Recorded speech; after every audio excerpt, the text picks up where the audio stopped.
विपक्ष के रास्ते में अड़ंगे लगा रहे हैं और अनैतिक, असंवैधानिक तरीके से, गैर कानूनी तरीके से कांग्रेस के खातों को सीज कर रहे हैं। निर्वाचित मुख्यमंत्रियों को अरेस्ट किया जा रहा है। सारी जनता रूठ रखी है उनसे, तो इनको तो घर घर जाकर के सबको मनाना चाहिए, पसीना बहाना चाहिए।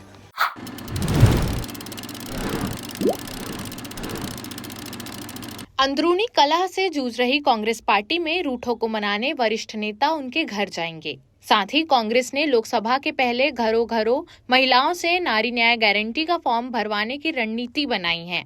प्रदेश प्रभारी सचिन पायलट ने राजीव भवन में पार्टी पदाधिकारियों व कार्यकर्ताओं की बैठक ली। उन्होंने बगावत व अंतर कलह पर साफ कहा कि पार्टी के भीतर यह सब ठीक नहीं है।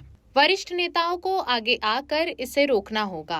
रूठे हुए को मनाने से ही लोकसभा चुनाव में एकजुटता दिखेगी। दरअसल कांग्रेस पार्टी के ही कार्यकर्ता और नेता अब पूर्व सीएम और राजनांदगांव उम्मीदवार भूपेश बघेल की उम्मीदवारी रद्द करने की मांग कर रहे हैं, जिसने कांग्रेस के भीतर हलचल पैदा कर दी है। प्रदेश प्रभारी सचिन पायलट ने लोगों से मामले को समझा और पदाधिकारियों को कहा कि खुले मंचों पर कार्यकर्ताओं को इस तरह बयान पार्टी की छवि के लिए ठीक नहीं है, इसे रोकना होगा। साथ ही पायलट ने कहा कि कांग्रेस के घोषणा पत्र को लोगों तक पहुंचाना होगा। कांग्रेस के घोषणा पत्र में शामिल सालाना 1 लाख रुपए सहायता राशि नारी न्याय गारंटी का फॉर्म भी भराया जाएगा।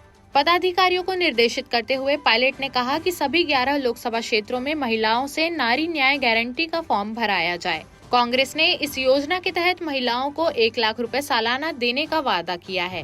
सभाएं करी हैं और आज मुख्यालय पर रायपुर में हम लोगों ने हमारे अलग अलग प्रकोष्ठ हैं, अलग अलग अग्रिम संगठन हैं, हमारे ऑब्जर्वर्स, हमारे प्रभारी, पार्टी के ऑफिस बेयरर्स, सब नेताओं से चर्चा करी है और जो कैंडिडेट्स हमारे डिक्लेयर हो चुके हैं उनका प्रचार बहुत अच्छा चल रहा है, अच्छा फीडबैक हमको मिल रहा है और बहुत जल्द जो शेष 5 सीटें हैं उसकी भी औपचारिक घोषणा दिल्ली से होगी। मैं मानता हूं कि छत्तीसगढ़ के अंदर कांग्रेस पार्टी का जो एकजुटता का हमारा परिचय अब तक रहा है, हमारा गर्मजोशी से जो वर्कर्स का चुनावी अभियान चल रहा है और लोगों से जो फीडबैक मिल रहा है वो बड़ा संतोषजनक है। मैं पहले भी कह चुका हूँ, फिर कहना चाह रहा हूँ कि हम लोग चुनाव लड़ रहे हैं जीतने के लिए और अब तक जो सफलता कांग्रेस पार्टी को इस प्रदेश में नहीं मिली है उससे ज़्यादा हम लोग उम्मीद रखते हैं इस बार हम जीत कर जाएंगे। भाजपा का जो प्रचार है और जो उनका रवैया है वो काफ़ी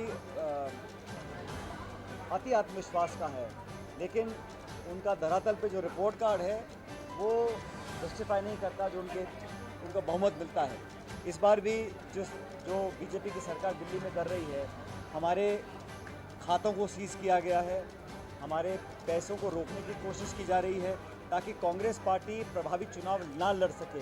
संसाधनों का टोटा लगाकर, बैंक अकाउंट फ्रीज कर कांग्रेस के, युवक कांग्रेस के, NSUI के 1994 का कोई नोटिस, उसकी आड़ में कांग्रेस पार्टी के खातों को सीज कर देना, लगभग 125 करोड़ जो जनता का पैसा हमारे पास है चुनाव लड़ने के लिए, चुनाव अभियान चलाने के लिए, कैंपेन करने के लिए, इश्तिहार देने के लिए, यातायात करने के लिए, वो सब सरकार ने रोक दिए हैं। और जिस इलेक्शन बॉन्ड से, जिसको सुप्रीम कोर्ट ने अवैध घोषित किया है, उस इलेक्शन बॉन्ड के माध्यम से हजारों करोड़ रुपए भाजपा के खातों में जमा हैं, उस पर कोई एक्शन नहीं, कोई नोटिस नहीं, कोई सीजर नहीं।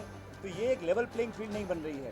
ये भाजपा केंद्र सरकार की एक षड्यंत्रकारी नीति है जहां वो विपक्ष के रास्ते में अड़ंगे लगा रहे हैं और अनैतिक, असंवैधानिक तरीके से, गैर कानूनी तरीके से कांग्रेस के खातों को सीज कर रहे हैं। निर्वाचित मुख्यमंत्रियों को अरेस्ट किया जा रहा है। झारखंड में देखने को आया, दिल्ली में कल रात को पुलिस और ईडी कार्रवाई करती है, एक इलेक्टेड चीफ मिनिस्टर को आप अरेस्ट कर रहे हैं। चुनाव से ठीक पहले जब आचार संहिता लगी हुई है, ये मॉडल कोड ऑफ कंडक्ट का मतलब क्या होता है? निर्वाचन आयोग की जिम्मेदारी है कि वो पारदर्शिता दिखाए और इस पूरे प्रकरण में उनको इंटरवीन करना चाहिए, तभी जनता को लगेगा कि निष्पक्ष चुनाव होगा। मैं ऐसा मानता हूं कि हम लोग मुद्दे पढ़ रहे हैं, हमारी जो गारंटीज़ हैं जनता के सामने रखी हैं। कांग्रेस वो इकलौती पार्टी है जिसने MSP पर कानून बनाने की घोषणा करी है, खरगे राहुल जी ने। इंडिया अलायंस जीतने के बाद हम लोग MSP पे कानून बनाएंगे। इन मुद्दों को जनता देख रही है, इसलिए मुझे लगता है कि देश भर में जिस तरह 2004 में पलटफेर हुआ था, इंडिया शाइनिंग का प्रचार बहुत किया था वाजपेयी जी की सरकार ने, लेकिन सरकार कांग्रेस की बनी थी। इस बार भी ठीक उल्टा होगा और इंडिया अलायंस की सरकार केंद्र में बनेगी। मैं कह तो रहा हूँ जो रवैया है ये, इसमें कोई कानून मान मर्यादा बची नहीं है। मना जो कर रहे हैं, पुलिस का, एजेंसीज का दुरुपयोग किया जा रहा है। और हम कहते हैं जांच हो, कोई दिक्कत किसी को नहीं है, लेकिन जांच सब पे हो और जांच सिर्फ आरोप लगाकर पॉलिटिकली लोगों को डैमेज करने के लिए ना हो, तथ्य तक पहुंचने की हो। और जो सत्ताधारी दल के लोग हैं उनके खिलाफ आज तक कोई जांच नहीं हुई, ये बहुत बड़ा सवाल देश के सामने है। दिल्ली की तरह आबकारी घोटाला छत्तीसगढ़ में भी हो और यहाँ उस पैसे को हम किसी से डरने वाले नहीं हैं। चुनाव चल रहा है, चलते चुनाव में आप केस करें, FIR करें, लोगों का चरित्र हनन करें और प्रतिशोध की भावना से काम कर कर लोकतंत्र में विपक्ष को दबाने का काम जो केंद्र सरकार कर रही है, BJP कर रही है, इसको जनता स्वीकार करेगी। हम जनता की लड़ाई लड़ेंगे। जज भी आप, वकील भी आप, पुलिस भी आप, कचहरी भी आप। 95% कार्रवाई ED की जो होती है वो भाजपा के विरोधी लोगों के ऊपर होती है। इनकम टैक्स CBI की कार्रवाई होती है, भाजपा के विरोधी लोगों की होती है। जैसे ही विरोध करना बंद कर देते हैं वो बिल्कुल पाक साफ हो जाते हैं। तो ये जो प्रकरण चल रहा है, देश पूरा देख रहा है, लोग बोल ना रहे हों, लेकिन एक तरह का माहौल बनाने की कोशिश की जा रही है जहाँ विपक्ष की आवाज़ को दबाया जा रहा है और जो केंद्र सरकार के विरोध में है उस पर केंद्र सरकार की पूरी ताकत उसको क्रश करने में लगी हुई है, उसकी आवाज़ को दबाने में लगी हुई है। हम लोगों ने आज बहुत लंबी चर्चा करी है।